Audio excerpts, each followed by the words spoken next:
Sholat ini Pak Bu bukan cuma kewajiban ibadah aja, tapi sholat ini pelancar rezeki. Bukan saya loh Pak yang mengatakan. Ini Allah Ta'ala dalam Al-Quran. Allah Ta'ala berfirman dalam Al-Quran, mur ahlaka bisolah wastabir alaiha lanas alqa rizqan nahnu narzukuk. Katakan wahai Muhammad supaya satu keluarga itu sholat, suami, istri, anak-anak sholat. Barang siapa satu keluarga sholat, sabar melaksanakan sholat, maka aku Allah yang akan melancarkan rezekinya. Kata Allah Subhanahu wa Ta'ala. Artinya apa? Kalau orang sudah nggak sholat, jangan harap rezekinya lancar. Anda boleh coba Pak.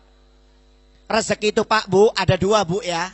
Ada rezeki dohir, ada rezeki batin. Rezeki dohir itu rumah, mobil, tabungan, sawah, tanah. Itu bisa dicari Pak. Tapi kalau sudah Anda hilang rezeki batin, ketenangan jiwa, sumpek, ya, gampang sumpek, gampang stres, jiwanya nggak tenang, itu nggak bisa dibeli dengan uang Pak.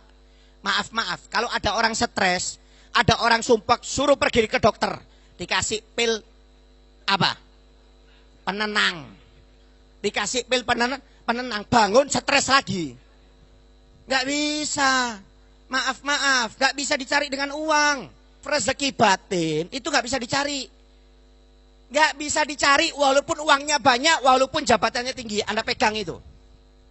Kalau orang maaf kalau sudah sumpah uangnya banyak, tapi sumpah ya nggak dapat keterangan batin, ujung-ujungnya narkoba, ujung-ujungnya zina Pak, ujung-ujungnya minum khamr, ujung-ujungnya selingkuh. Kenapa? Uang banyak, dia cari dengan cara yang tidak dihalalkan oleh Allah Ta'ala. Tapi maaf kalau orang tenang, batinnya tenang, nggak mudah sumpah, nggak mudah stres, ya maaf, itu walaupun nggak ada uang, istiqomah baca Quran, nggak ada uang, istiqomah di masjid 5 waktu. Loh itu nggak bisa dicari dengan uang Pak. Maaf, orang kalau nggak sholat mungkin kerjaannya banyak, uangnya, tanahnya banyak, tapi Anda lihat orangnya mudah stres, mudah sumpek, rumah tangganya berantakan. Anda jamin, saya jamin, lihat Anda. Nggak ada ceritanya orang bahagia meninggalkan sholat, itu nggak ada Pak Bu. Maaf. Kunci kebahagiaan nomor 1 itu sholat. Kalau sudah sholat ditinggal, hidupnya bakal berantakan dunia dan akhirat. Waliyadzubillah min dzalik. Alhamdulillah. Nikmat yang besar pada malam hari ini kita dapat kembali berkumpul di surau ini dalam peringatan hari yang paling bersejarah untuk diri Nabi Muhammad SAW. Kalau hari yang paling bersejarah untuk alam semesta itu hari kelahiran Nabi Pak Bu. Nabi itu hari lahirnya ditunggu-tunggu. Makanya ketika hari kelahiran Nabi itu alam semesta goncang. Malaikat semuanya bertasbih. Makanya nggak ada hari wafatnya Nabi, nggak ada. Kalau ulama itu hari wafatnya holnya guru sekumpul, holnya Syekh Abdul Qadir Jailani. Tapi kalau Nabi bukan holnya yang diperingati. Kenapa? Hari lahirnya. Kenapa? Karena hari lahir Nabi ini memang ditunggu oleh alam semesta. Kalau hari yang paling bersejarah untuk alam semesta, khususnya untuk umat Nabi Muhammad, adalah hari kelahiran Nabi Muhammad SAW. Ya, tapi kalau hari yang paling bersejarah untuk diri Nabi, yaitu adalah hari Nabi Muhammad diberangkatkan Isra dan Mi'raj oleh Allah Subhanahu Wa Ta'ala. Ya. Ini kejadian yang luar biasa ini Pak Bu. Sampai oleh Allah Ta'ala dikenang dengan di dalam Al-Quran, subhanalladzi asra bi abdihi lailan minal masjidil haram ilal masjidil aqsa alladzi barakna haulahu linuriyahu min innahu was-sami'ir. Ini sekarat ini sudah mau habis baterainya. Tes. Nah. Kata Allah Subhanahu wa taala dalam Al-Quran, Maha suci Allah Ta'ala yang telah memberangkatkan hambanya pada malam hari, yaitu Nabi Muhammad SAW dari Mekah menuju ke Masjidil Aqsa yang ada di kota Palestina, yang dimana daerah Palestina adalah daerah yang aku berkahi, kata Allah Ta'ala. Berangkatkan Nabi Muhammad untuk aku tunjukkan tanda-tanda kebesaran, kata Allah Subhanahu wa Ta'ala. Ini ayat ini Pak Bu diawali dengan kalimat Subhana. Subhana ini kalau dalam sastra Arab untuk qalu inda ta'ajub, suatu kalimat yang diucapkan ketika melihat sesuatu yang luar biasa. Anda lihat rumah mewah 20 miliar umpamanya. Oh pasti bagus rumahnya 20 miliar, nggak mungkin rumah 20 miliar peot. Nggak mungkin, pasti bagus ketika lihat dari luar aja. Subhanallah, bagusnya ini rumah. Ya. Lihat mobil mewah. Ya. Saya kemarin lihat di YouTube ada bis mewah harganya 50 M Pak. Bis harganya 50 M. Badi. Jadi dalamnya itu disulap, ada ruang makannya, ada kasurnya, ada ruang tamunya. 50 M. Lihat dari luar biasa, ketika dalam bis itu indahnya luar biasa. Pasti mengucapkan subhanallah. Ya, lihat laki-laki yang tampan, yang hadir di depan-depan ini kan tampan semua. Ya. Lihat dari labanan tampannya itu. Ya. Kalau lihat laki-laki tampan, perempuan cantik, ibu-ibu ini pasti mengucapkan subhanallah. Subhanallah, cantiknya itu perempuan. Subhanallah, tampannya itu laki-laki. Kalimat pujian. Tapi kalau lihat orang jelek, adakah subhanallah jeleknya? Nggak ada. Apalagi kalau ibu-ibunya hamil, lihat orang jelek, aduh astagfirullahaladzim, amit-amit jambak bayi. Yang anak seperti ini. Ya. Kok ganti-ganti mic terus ini? Ini Isra Mi'raj juga ini micnya. Ya. Nggak ada yang pakai kabel, nggak ada ya? Kalau pakai kabel enak, takutnya nggak putus-putus sudah. Sampai mana lupa tadi ini. Ya. Ya. Jadi tasbih ini ada kalimat yang diucapkan ketika melihat sesuatu yang luar biasa. Kejadian Isra Mi'raj ini kejadian yang luar biasa Pak. Nggak bisa pakai akal. Akal kita nggak sampai. Ya, akal kita nggak sampai. Isra Mi'raj ini pakai iman, bukan pakai akal. Kenapa? Karena zaman dulu Pak Bu, kalau mau ke Mekah, dari Mekah ke Palestina itu berangkat 1 bulan naik kuda zaman dulu, pulang 1 bulan, PP itu 2 bulan Pak zaman dulu Pak. Itu Nabi Muhammad itu cuma ada yang mengatakan semalam, ada yang mengatakan setengah malam, ada yang mengatakan sepertiga malam, ada yang mengatakan seperempat malam, ada yang mengatakan di dalam Maulid Diba itu sebelum tempat duduk Nabi Muhammad rasa hangatnya hilang, itu Nabi Muhammad sudah sampai. Ini yang duduk ini, coba kalau berdiri nanti dipegang, ada rasa hangatnya enggak? Ada, apalagi yang kentut-kentut itu, lengket itu hangatnya itu. Ya. Ya, saya mau tanya, kira-kira rasa hangatnya itu ada 5 menit hilang? Sampai apa enggak? Enggak sampai. 3 menit? Enggak sampai. 1 menit enggak sampai mungkin. Itu Nabi Muhammad berangkat dari Mekah ke Palestina, naik 7 langit, masuk surga, ketemu Allah Ta'ala, bolak-balik, kembali tempat duduknya itu masih hangat. Bisa Anda bayangkan, cuma enggak sampai 1 menit itu Nabi Muhammad SAW.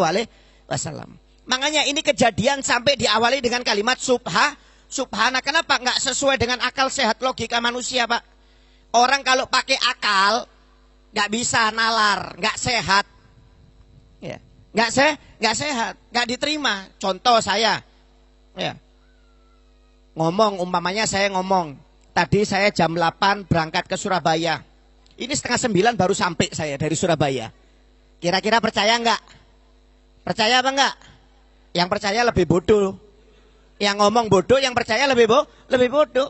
Naik pesawat langsung aja 2 jam, PP 4 jam. Belum turunnya, belum landingnya, naiknya. Nggak mungkin. Nggak sesuai dengan akal sehat. Ini bukan 1 jam, 2 jam Pak. Ini zaman dulu dari Mekah ke Palestina, itu PP 2 bulan. Makanya nggak bisa dinalar dengan akal sehat. Itu Pak Bu, maaf.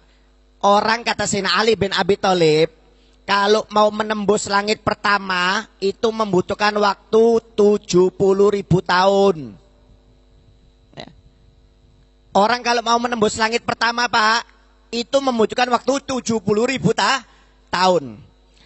Langit kedua, itu jika dibandingkan dengan langit pertama digabung dengan bumi, masih besar langit kedua. Bumi digabung dengan langit pertama, digabung dengan langit yang kedua, itu masih besar langit ketiga.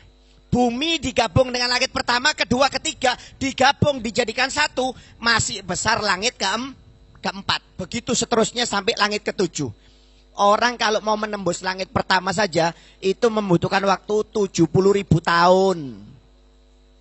Jangankan mau menembus langit pertama, Pak. Anda cari astronot yang pernah ke Pluto itu loh. Mana ada? Nggak ada. Pluto itu planet yang paling jauh. Adakah astronot yang pernah sampai ke Pluto? Nggak ada. Ke Pluto aja nggak ada. Apalagi mau nembus langit pertama. Nggak bisa. Kalau ada orang mau mi'raj, itu tewas di tengah jalan. Umurnya nggak sampai. Ya, umatnya Nabi Muhammad rata-rata 60 tahun. Mau mi'raj. Mi'raj itu langit pertama itu 70.000 tahun, Pak. Belum langit keduanya. Belum langit ketiganya. Ya. Itu Nabi Muhammad di dalam ayat tersebut baru diceritakan Isra. Ini ayat menceritakan Isra. Asra bi abdihi minal masjidil haram ilan masjidil aqsa. Allah Ta'ala baru menceritakan Isra, belum Mi'raj loh ini ya. Itu Isra saja sudah diawali dengan kalimat subhana. Maha suci Allah Ta'ala. Kenapa? Karena ini kejadian yang luar biasa yang gak bisa dinalar dengan akal sehat logika manusia. Makanya ketika Nabi Muhammad, Pak, sampai dari Isra Mi'raj, Nabi Muhammad ini bingung mau menyampaikan caranya kepada umatnya ini gimana. Ya. Sampai ketemu dengan Ummu Hani. Ummu Hani ini adalah sepupunya Nabi Muhammad, saudaranya Sayyidina Ali bin Abi Thalib. Sayyidina Ali bin Abi Thalib ini punya saudara perempuan namanya Ummu Hani. Ketika datang Isra Mi'raj, itu Nabi Muhammad mampir ke rumah Ummu Hani. Dari mana ya Rasulullah? Aku dari Masjidil Aqsa. Kapan berangkat? Barusan tadi. Pulangnya kapan? Barusan. Kata Ummu Hani, ya Rasulullah, jangan cerita-cerita sama orang. Kalau cerita sama orang, bikin perkara nanti. Dikira nanti kamu ini gila. Kata Rasulullah, nggak bisa, tetap harus saya sampaikan. Percaya nggak percaya, mau saya didustakan, tetap saya sampaikan. Karena ini perintah Allah Ta'ala. Ketika keluar dari rumahnya Ummu Hani, itu jubahnya Nabi sudah dipegang oleh Ummu Hani. Jangan cerita ya Rasulullah, bahaya ini kalau cerita. Banyak orang yang nanti murtad. Akhirnya Rasulullah duduk di depan Ka'bah waktu subuh. Bingung, Abu Jahal datang. Ngelihat Nabi Muhammad. Wahai Muhammad, kenapa kamu kok bingung? Ada cerita apa lagi ini? Akhirnya Nabi Muhammad cerita, wahai paman, tadi malam saya berangkat ke Palestina. Kapan berangkatnya? Tadi malam. Pulangnya barusan sampai. Wah, kata Abu Jahal, berita bagus ini. Berita bagus. Nah, maksudnya Abu Jahal ini mau menjatuhkan Nabi. Mau ngolok-ngolok Nabi. Kenapa? Ini kejadian gak sesuai dengan akal sehat. Karena zaman dulu PP 2 bulan. Kata Abu Jahal, wahai Muhammad, saya kumpulkan ya orang-orang Mekah ya. Nanti kamu ceritakan ceritamu ini ya. Oh siap paman, terima kasih. Maksudnya Nabi biar gak repot. Tapi maksudnya Abu Jahal supaya mempermalukan Nabi. Wah, dikumpulkan orang-orang Mekah. Akhirnya Nabi Muhammad cerita kalau tadi malam melakukan perjalanan Isra. Wah, orang-orang Arab langsung megang kepalanya, Pak. Megang kepalanya, cerita apa lagi nih? Dongeng apa lagi nih, wahai Muhammad, yang kamu ceritakan? Ada yang tertawa-tawa, saking tertawanya, Pak, sampai gulung-gulung. Sampai muter-muter itu di tanah, ketawa. Pernahkah sampai tertawa seperti itu? Muter-muter di gulung-gulung itu. Ini mereka saking tertawanya mendengarkan cerita Nabi, mereka itu sampai gulung-gulung di tanah, tertawa-tawa. Menyatakan Nabi Muhammad itu gila, sampai sebagian umat Islam yang imannya lemah langsung murtad. Kata mereka yang murtad, wahai Muhammad, kalau dulu saya percaya sama kamu, kalau sekarang selamanya saya nggak percaya sama saya kamu. Ya. Akhirnya Abu Jahal seneng. Didatangi itu Abu Bakar As-Siddiq. Wahai Abu Bakar, temanmu itu loh, makin lama tambah gila. Siapa? Muhammad. Kenapa kamu mengatakan gila? Karena dia cerita tadi malam berangkat ke Palestina, pulangnya juga tadi malam dari Palestina. Padahal kan berangkat PP 2 bulan. Masa ini semalam? Gila berarti temanmu. Apa jawab Abu Bakar As-Siddiq? Kalau dia yang ngomong, walaupun ngomongnya lebih tinggi, dengan sesuatu yang lebih hebat, saya percaya kalau Muhammad yang ngomong, kata Abu Bakar As-Siddiq. Jangankan cerita Isra, maksudnya Abu Bakar. Seandainya Nabi cerita Mi'raj, saya percaya, kata Abu Bakar. Padahal Nabi belum cerita Mi'raj. Nabi baru cerita Isra ini, Pak. Kata Abu Bakar, kalau ada yang lebih hebat, saya percaya, kata Abu Bakar As-Siddiq. Makanya dapat gelar As-Siddiq, orang yang membenarkan Nabi Muhammad SAW ketika Isra dan Mi'raj. Siddiq itu, Pak, artinya membenarkan. Namanya sebenarnya bukan Abu Bakar As-Siddiq, namanya Abdullah bin Abi Quhafah. Abdullah bin Abi Quhafah dapat gelar dari Nabi Muhammad Abu Bakar. Bapaknya perawan. Bekir itu perawan, Abu itu bapak. Bapaknya perawan. Kenapa? Karena istri Nabi yang perawan cuma satu, yaitu Siti Aisyah, anaknya Abu Bakar As-Siddiq. Dapat gelar As-Siddiq karena membenarkan Nabi ketika cerita tentang Isra Mi'raj. Nama aslinya bukan Abu Bakar As-Siddiq. Itu gelar dari Nabi Muhammad SAW. Namanya Abdullah bin Abu Quhafah. Seperti Abu Hurairah itu loh, Pak. Abu Hurairah itu sahabat Nabi, artinya bapaknya kucing. Nama aslinya Abdurrahman bin Sokhor, bukan Abu Hurairah. Kenapa? Karena dinamaki Abu Hurairah karena Abu Hurairah ini memelihara banyak kucing. Bajunya Abu Hurairah ini, Bu, Pak, menjolor ke bawah. Dari ketiak ini sampai ke telapak tangan itu menjolor ke bawah. Jadi kalau mau jalan itu kucingnya dimasukkan. 3 ekor kanan, 3 ekor kiri, nanti dibawa jalan-jalan. Makanya kata Nabi dipanggil bapaknya kucing. Cuma ibunya kucing belum ada. Kalau ibu-ibu mau jadi Ummu Hurairah, ya siapa tahu. Ya, ibunya kucing belum ada, ibunya tikus belum ada. Ya, siapa yang mau ini nanti terserah. Tinggal gelarnya aja, kalau dia melihara apa ya panggil itu sudah. Ya, melihara bekecot ya, jadi bapaknya bekecot umpamanya. Ya. Bukan nama aslinya. Kata Abu Bakar As-Siddiq, kalau Muhammad cerita lebih dari itu saya percaya. Ya. Abu Jahal nggak percaya, Pak. Abu Jahal, bapaknya orang bodoh. Jahal ini bodoh. Julukan Nabi. Kenapa dijuluki Abu Jahal? Nama aslinya bukan Abu Jahal, Amr bin Hisam. Amr bin Hisam ini, Pak, ini bahasa sekarangnya ya, orang kuatnya Mekah. Orang kuatnya Mekah itu dulu ada 2, Umar bin Khattab sama Amr bin Hisam. Amr bin Hisam ini Abu Jahal. Amr bin Hisam ini, Pak, Bu, tinggi. Kalau naik kuda ya, kakinya itu, telapak kakinya nyentuh ke tanah. Bisa Anda bayangkan tingginya berapa? Anda naik kuda nyentuh tanah ke kakinya? Nggak ada harapan. Kalau naik kambing ya nyentuh ke tanah. Ya. Ini Abu Jahal saking tingginya, kakinya itu kalau naik kuda nyentuh tanah, Pak. Tinggi, kekar orangnya, berani, hebat memang. Makanya Nabi Muhammad pernah berdoa, Allahumma aizal Islam bi'adahu maren. Ya Allah, kuatkan Islam dengan salah satu 2 Umar, maksudnya Umar bin Khattab atau Amr bin Hisam. Waktu itu malaikat itu sebenarnya datang ke Amr bin Hisam. Cuma waktu itu tangannya lagi gini dia. Nah ini makruh dalam Islam ini, Pak. Anda memasukkan jari-jari seperti ini hukumnya makruh. Ini malaikat rahmat sebenarnya mau datang kepada Amr bin Hisam. Cuma waktu itu dalam riwayat dia tangannya seperti ini. Akhirnya malaikat rahmat gak jadi ke Amr bin Hisam, datangnya kepada Sayyidina Umar bin Khattab. Akhirnya Sayyidina Umar yang jadi masuk Islam dan menjadi pendamping Nabi Muhammad, bentengnya Nabi Muhammad SAW. Makanya jangan suka seperti ini.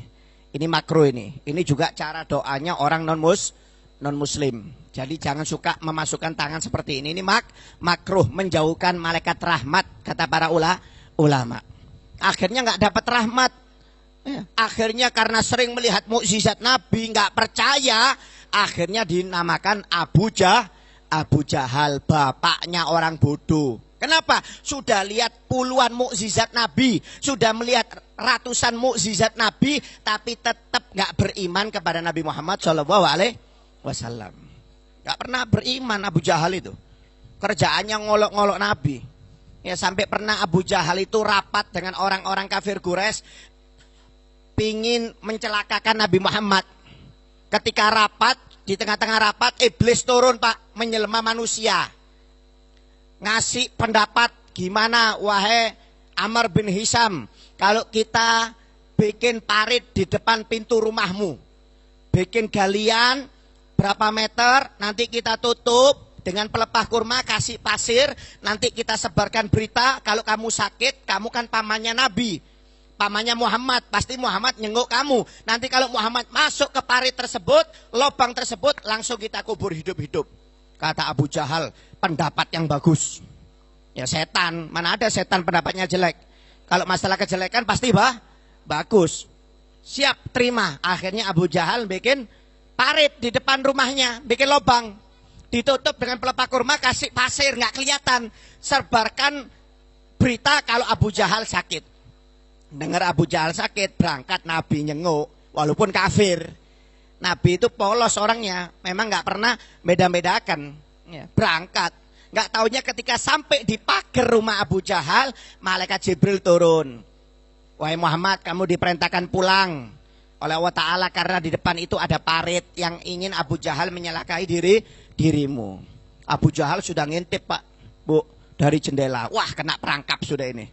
Nggak taunya ketika sudah mau masuk ditutup, pulang.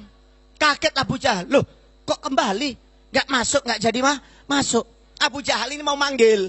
Lupa kalau di depan pintunya ini ada lubang. Akhirnya dia sendiri yang masuk ke dalam lubang. Ini namanya senjata makan tuan. Dia yang bikin lubang, dia yang masuk. Subhanallah Pak, lubangnya itu cuma berapa meter?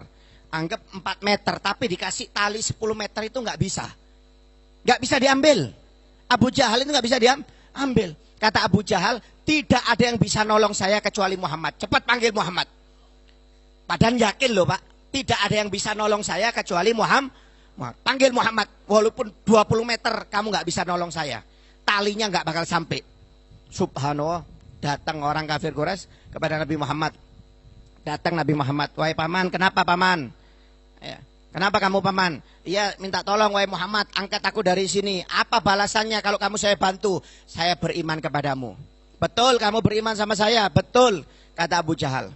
Nabi Muhammad nggak pakai tali Pak. Cuma tangan. Padahal dalam itu.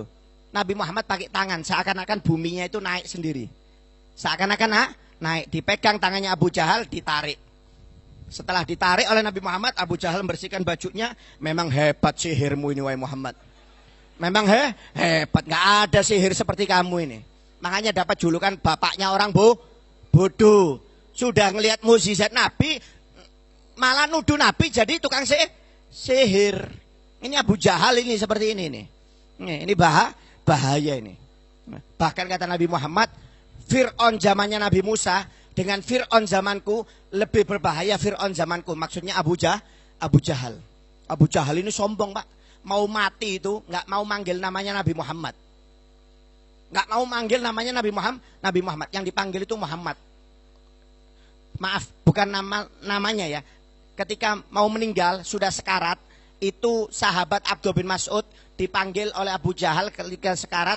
Dia mengatakan, wahai Abdul bin Mas'ud, katakan kepada temanmu. Nggak mau nyebut nama Nabi.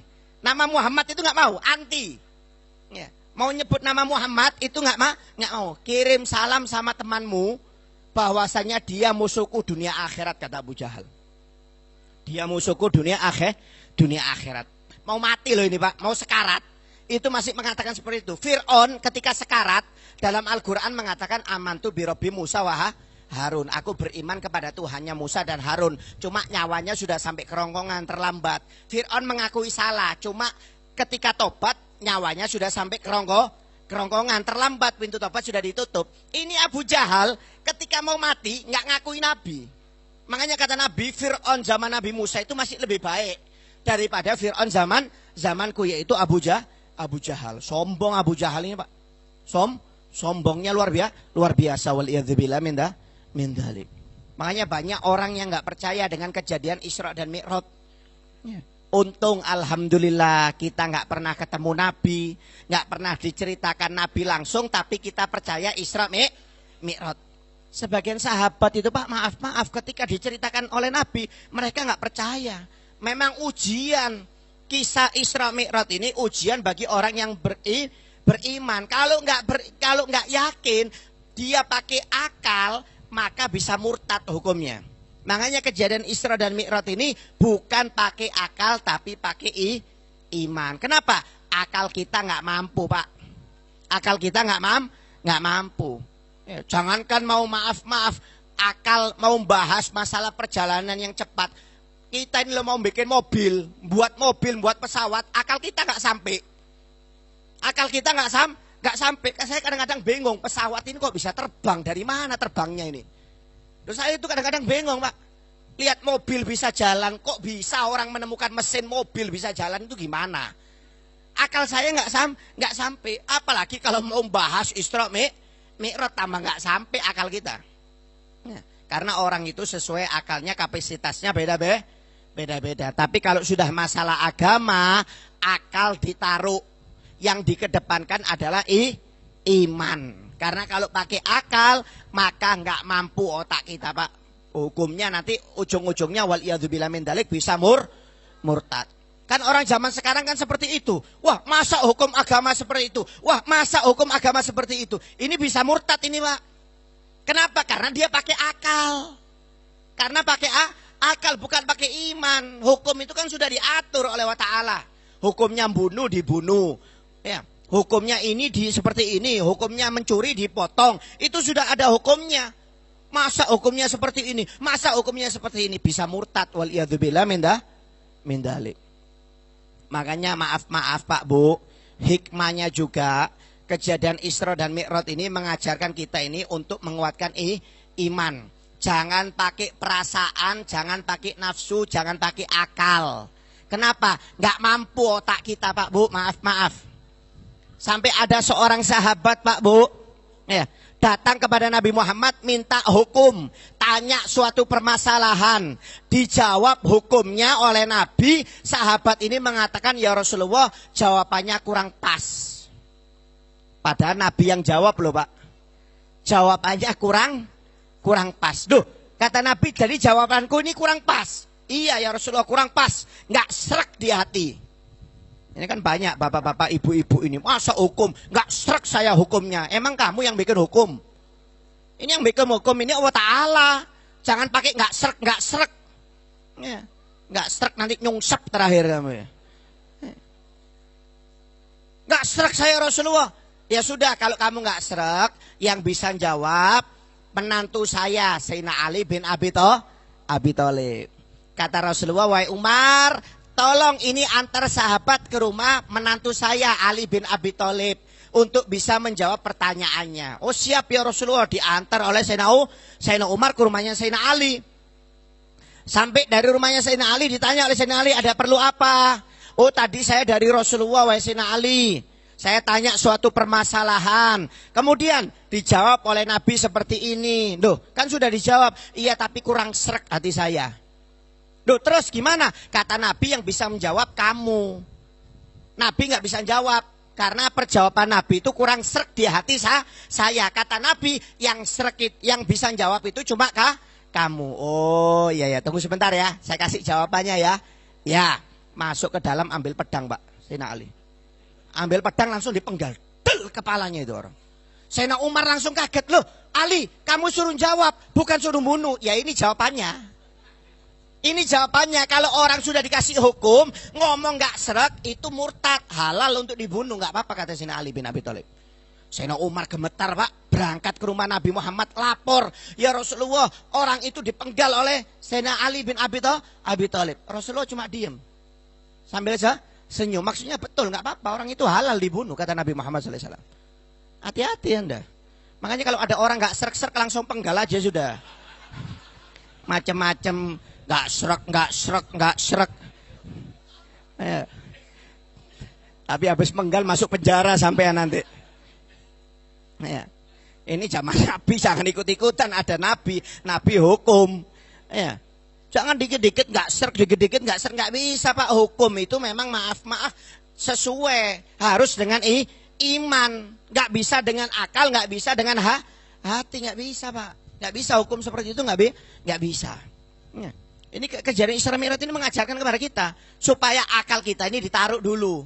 Yang dikedepankan itu adalah iman. Kalau Allah sudah mengatur hukumnya seperti ini ya diterima, walaupun nggak seret dengan hati kita, walaupun nggak pas dengan pola pikir kita. Itu akal dan hati harus ditaruh. Yang lebih dikedepankan adalah iman. Itu penting Pak, seperti itu Pak. Kalau enggak bisa murtad hukumnya, waliyadzubillah min dzalik. Bahaya, masalah hukum ini panjang ya. Kalau kita mau bahas hukum panjang. Intinya kejadian Isra dan Mi'raj ini kejadian yang luar biasa. Yang dianjurkan diantaranya hadiah dari perjalanan Isra dan Mi'raj itu Nabi Muhammad SAW yang sangat ditekankan oleh para ulama. Hadiahnya Isra Mi'raj adalah sholat. Bu, Pak, sholat jangan ditinggal. Sholat jangan sampai ditinggal. Sholat ini Pak, Bu, bukan cuma kewajiban ibadah aja. Tapi sholat ini pelancar rezeki. Saya ingatkan ya, sholat ini pelancar rezeki. Bukan saya loh Pak yang mengatakan. Ini Allah Ta'ala dalam Al-Quran. Allah Ta'ala berfirman dalam Al-Quran, mur ahlaka bisolah wastabir alaiha lanas alqa rizqan nahnu narzukuk. Katakan wahai Muhammad supaya satu keluarga itu sholat. Suami, istri, anak-anak sholat. Barang siapa satu keluarga sholat, sabar melaksanakan sholat, maka aku Allah yang akan melancarkan rezekinya. Kata Allah Subhanahu wa Ta'ala. Artinya apa? Kalau orang sudah nggak sholat, jangan harap rezekinya lancar. Anda boleh coba Pak. Rezeki itu Pak, Bu, ada dua Bu ya. Ada rezeki dohir, ada rezeki batin. Rezeki dohir itu rumah, mobil, tabungan, sawah, tanah. Itu bisa dicari Pak. Tapi kalau sudah Anda hilang rezeki batin, ketenangan jiwa, sumpek, ya, gampang sumpek, gampang stres, jiwanya nggak tenang, itu nggak bisa dibeli dengan uang Pak. Maaf, kalau ada orang stres, ada orang sumpek, suruh pergi ke dokter. Dikasih pil apa? Penenang. Dikasih pil penenang, bangun stres lagi. Nggak bisa. Maaf, nggak bisa dicari dengan uang. Anda bentrok suami istri, pergi ke dokter, dok minta resepnya supaya saya menjadi keluarga yang sakinah mawaddah warahmah. Dokternya aja bertengkar terus suami istri. Kok mau ngasih resep Anda sakinah mawaddah warahmah? Nggak ada Pak, maaf, rezeki batin itu nggak bisa dicari. Nggak bisa dicari walaupun uangnya banyak, walaupun jabatannya tinggi, Anda pegang itu. Kalau orang maaf, kalau sudah sumpah uangnya banyak, tapi sumpah ya nggak dapat keterangan batin, ujung-ujungnya narkoba. Ujung-ujungnya zina Pak, ujung-ujungnya minum khamr, ujung-ujungnya selingkuh. Kenapa? Uang banyak, dia cari dengan cara yang tidak dihalalkan oleh Allah Ta'ala. Tapi maaf, kalau orang tenang, batinnya tenang, nggak mudah sumpah, nggak mudah stres, ya maaf, itu walaupun nggak ada uang, istiqomah baca Quran, nggak ada uang, istiqomah di masjid 5 waktu. Loh, itu nggak bisa dicari dengan uang Pak, maaf, orang kalau nggak sholat, mungkin kerjaannya banyak uangnya, tanahnya banyak, tapi Anda lihat orangnya mudah stres, mudah sumpah, rumah tangganya berantakan. Anda jamin, saya jamin, lihat Anda. Gak ada ceritanya orang bahagia meninggalkan sholat, itu gak ada Pak, Bu, maaf. Kunci kebahagiaan nomor 1 itu sholat. Kalau sudah sholat ditinggal, hidupnya bakal berantakan dunia dan akhirat. Waliyadzubillah min dzalik. Sampai dalam hadis kata Nabi Muhammad, barang siapa yang meninggalkan sholat, maka saya tidak bisa tanggung jawab nanti di hari kiamat, kata Nabi Muhammad. Pak, Bu, maaf, Nabi Muhammad ini Pak, Bu, pemegang kunci syafaat. Tidak ada yang bisa menolong kita nanti di padang mahsyar kecuali syafaatnya Nabi. Maaf. Anda masih melakukan dosa yang lain, Anda masih dapat syafaat Nabi. Tapi kalau sudah sholat ditinggalkan, Nabi lepas tangan Pak. Nabi lepas tangan. Dosa lain, walaupun haram ya, jangan dikerjakan ya. Bukan berarti katanya Habib gak apa-apa. Nanti dapat syafaat Nabi, yang penting jangan meninggalkan sholat. Ini bukan untuk diamalkan, ini permisalan. Maksudnya Nabi itu, kalau sudah orang meninggalkan sholat, nggak bisa dapat syafaatnya Nabi. Pak, maaf. Orang sakit, nggak sembuh, ke dokter, ke mantri, dirujuk ke rumah sakit Abdur Rifai. Abdul Rifai seminggu nggak ada perubahan, dirujuk lagi ke Samarinda Balikpapan. Samarinda Balikpapan nggak ada lagi, nggak ada perubahan, dirujuk ke Jakarta yang lebih tinggi. Di Jakarta nggak ada perubahan, uangnya banyak, dirujuk ke Singapura. Nggak taunya dokter Singapura angkat tangan. Ini berarti tinggal nunggu waktu aja ini. Kalau sudah semua dokter rumah sakit angkat tangan, ini orang tinggal nunggu waktu. Kalau di hari kiamat, kalau sudah Nabi Muhammad angkat tangan, itu berarti tinggal nunggu waktu aja orang ini masuk neraka. Nggak mungkin dapat syafaat, nggak mungkin masuk surga. Jangan main-main, Pak. Bu, hati-hati. Kita masih tersenyum, ya, tertawa-tawa, nggak sholat, nggak apa-apa, nggak sholat. Memang, maaf, anas niam. Manusia ini tidur. Wa idamatu intabahu, kalau sudah mati baru bangun.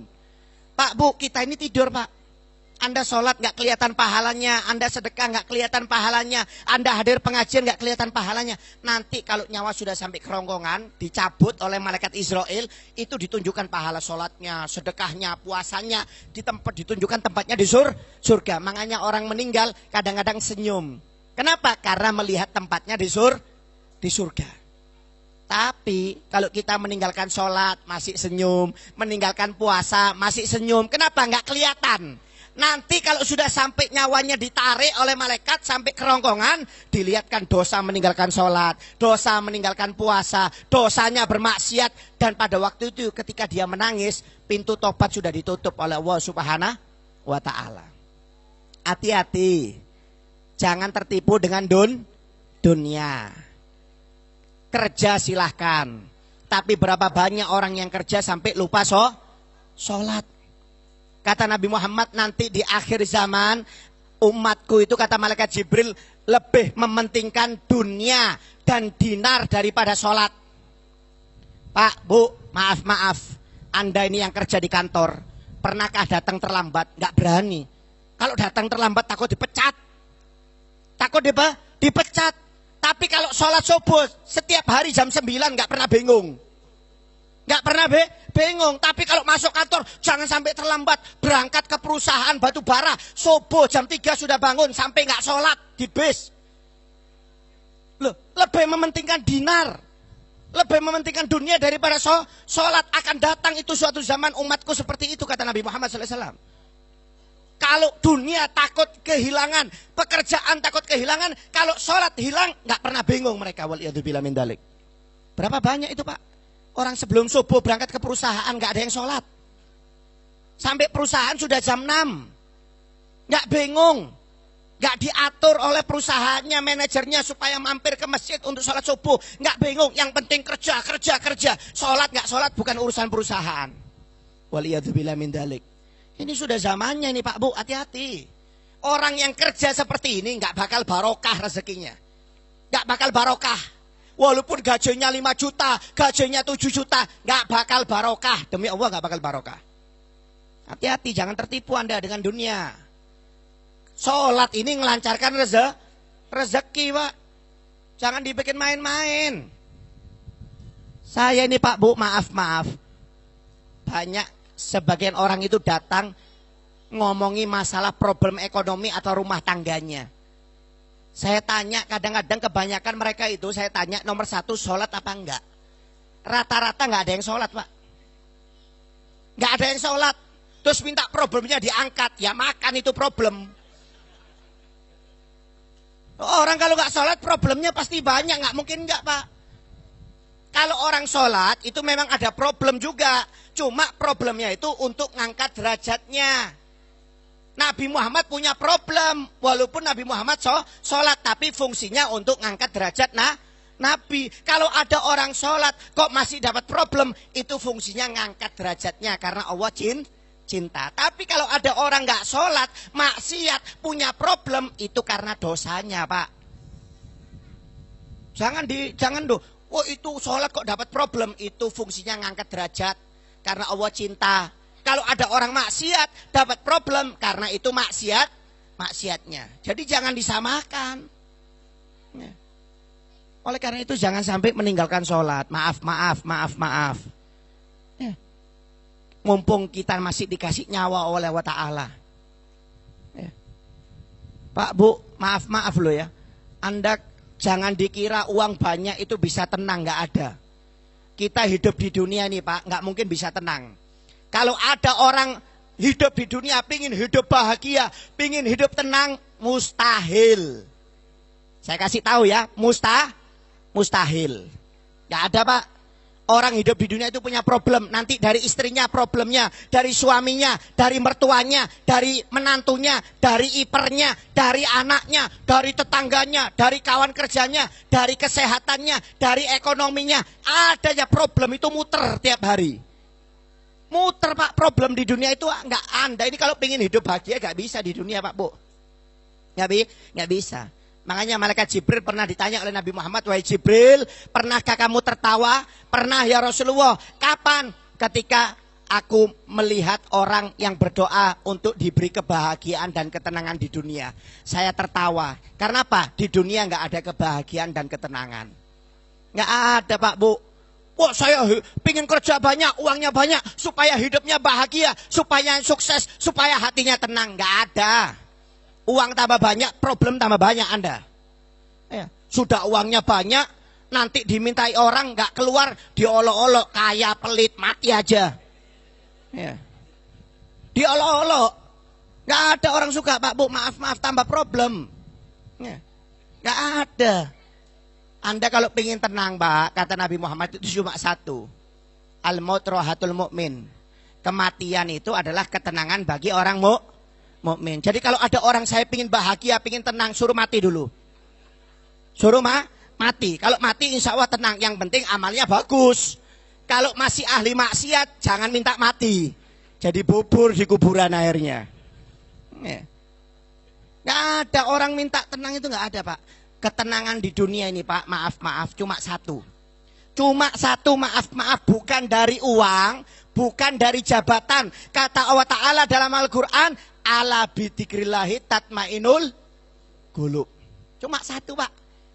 Orang kalau pengen tenang hatinya, nggak mudah stres, nggak mudah sumpek, nomor satu cuma dzikir. Dengan dzikir mengingat Allah Ta'ala, hati akan tenang. Dan dzikir yang paling utama adalah sholat. Orang kalau nggak sholat, nggak mungkin hatinya tenang. Walaupun uangnya banyak, walaupun miliaran. Nggak mungkin. Nggak mungkin Pak. Anda lihat Pak, maaf, orang yang sholat di masjid, di suro, itu 80% bukan orang kaya. Anda lihat, bukan orang kaya. Orang biasa pas-pasan, tapi rutin di masjid tenang. Walaupun nggak ada uangnya, walaupun utangnya banyak, tenang, dzikir. Ya. Zikir terus ya. Yang nggak pernah ke masjid, yang nggak pernah sholat itu walaupun uangnya banyak, sumpek ngurus pembukuan, ngurus ini barang belum datang, terlambat, ditagih, dimarahi konsumen, pusing nggak mikir-mikir, nggak selesai. Nggak bisa Pak. Orang cari tenang itu nomor satu di dunia, bukan dari uang, bukan dari jabatan, tapi dengan ibadah kepada Allah Ta'ala. Oleh karena itu Pak, Bu, maaf, luangkan waktu kita untuk sholat. Sholat cuma 5 menit Pak. 5 waktu 25 menit. Anda kerja 8 jam tahan. Di perusahaan 12 jam tahan. Masuk ke hutan seminggu cari kayu ulin. Itu pun gak dapat. Ya. Berangkat ke laut, kena gelombang, gak dapat ikan seminggu, tahan. Masa sholat cuma 5 menit gak tahan? 5 menit dibagi, itu pun 25 menit dibagi 5 menit mengatakan nggak tahan. Kasihan ini orang. Kasihan. Ya, terlalu memikirkan dunia, akhirnya dunianya nggak dapat, akhiratnya nggak dapat. Waliyadzubillah min dzalik. Oleh karena itu, keluar dari majelis ini, rutinkan untuk sholat, jangan sampai ditinggal. Ya, suami kita, istri kita, anak-anak kita suruh sholat. Karena sholat ini sumber barokah. Pak, Bu, maaf, kata Nabi Muhammad, ajarkan anakmu sholat umur 7 tahun. 10 tahun gak sholat dipukul. 10 tahun gak sholat dipukul Pak. Apalagi yang besar-besar gini gak sholat ini. Kasih ulin 10-10 gak apa-apa sudah. Yang kecil aja 10 tahun suruh mukul, kok apalagi yang tua-tua kayak gini. Loh, gak ada loh ibadah yang lain disuruh mukul oleh Nabi, gak ada Pak. Zakat, haji, puasa enggak. Cuma Sholat 10 tahun nggak sholat, pukul kata Nabi Muhammad. Cuma pukulnya jangan dianiaya Pak. Ya, nanti disiksa. Bukan, pukulnya itu supaya dia takut untuk melaksanakan sholat. Kenapa? Kalau sudah besar balik, nggak pakai diperintahkan, dia sudah sholat. Duh, 10 tahun aja nggak sholat, pukul. Apalagi yang tua-tua sudah. Apalagi yang dewasa. Nggak sholat, sudah bau kuburan. Nggak sholat, dikubur hidup-hidup aja sudah ini. Belum mati, masukkan liang kubur sudah. Cuma jangan diamalkan loh ini. Takutnya diamalkan sungguhan, nanti saya yang ditangkap polisi ini. Provokator nanti dikira. Ya. Oleh karena itu jangan sampai meninggalkan sholat. Mudah-mudahan kita dapat hidayah dari Allah Ta'ala. Ya, keluarga kita diberi hidayah taufik oleh Allah Subhanahu wa taala, bisa melaksanakan sholat 5 waktu dengan baik, dengan berjamaah di masjid, di suro, dan mudah-mudahan sholat yang kita kerjakan ini mendatangkan keberkahan rezeki dohir maupun batin, dunia maupun akhirat. Amin ya rabbal alamin. Berkat rezeki, berkat sholat yang kita kerjakan, mudah-mudahan keluarga kita jadi keluarga yang sakinah. Mudah-mudahan anak-anak kita jadi anak-anak yang soleh-solehan, menjadi ahli Quran, ahli zikir, ahli ibadah, menjadi anak yang bisa menyenangkan kita dunia dan akhirat. Mudah-mudahan berkat acara Isra Mi'raj ini anak-anak kita dijaga oleh Allah Subhanahu wa taala. Mudah-mudahan anak kita dijauhkan dari pergaulan bebas akhir zaman, dijauhkan dari narkoba, dijauhkan dari minuman keras, dijauhkan dari perzinahan, dijadikan anak-anak yang menunjukkan kita dunia dan akhirat, yang selalu menyenangkan kedua orang tuanya dunia dan akhirat. Amin ya rabbal alamin. Mungkin ini sedikit yang bisa saya sampaikan. Jika ada kesalahan atau kekurangan, sekali lagi saya mohon maaf. Apa-apa yang benar itu dari Allah Subhanahu wa taala, yang salah itu dari pribadi saya sendiri. Kita tutup acara ini dengan doa. Kita niatkan masing-masing, mudah-mudahan hajat kita semuanya dikabulkan oleh Allah Subhanahu wa taala. Amin ya rabbal alamin. Bismillahirrahmanirrahim. Alhamdulillahirabbil alamin. Allahumma shalli wa sallim ala sayyidina Muhammad wa ala ali sayyidina Muhammad. Allahumma ya rasul asir wa jabal qudusir sahibul kulli farid wa ya mu'minul faqir wa ya qawiyul dhaif wa la makhif ya sirrul asir wa tasirul asir al-yasir. Allahumma malakal juga bin nafsir hajatuna kathir ikli hajatina ya Rabb, ikli hajatil mu'minina wal mu'minat, ikli hajatil muslimina wal muslimat. Allahumma sallallahu alaihi wa barakatan fil umur wa sihatan fil jasad wa sihatan fil rizki wa tawbatan qabla al-maut wa syahadatal maut wa maghfiratan ba'da al-maut wa afan dari syab wa amanan minal adab wa nasiban minal jannah wa rzuqna nadal syukrim. Allahumma barik fi auladi wa fathum wa la tadurruhum wa fikum bi ta'atika wa rzuqna birahum bi rahmatika ya arhamar rahimin. Rabbi firri wal walidayya, rabbi firri wal walidayya, rabbi firri wal walidayya warhamhuma kama rabbayana shaghira. Rabbana atina fid dunya hasanah wa fil akhirati hasanah wa qina adzabannar. Wa sallallahu alaihi wa alihi wasallam walhamdulillahi rabbil alamin. Taqabbalallahu minkum. Sekali lagi saya undang bapak-bapak, ibu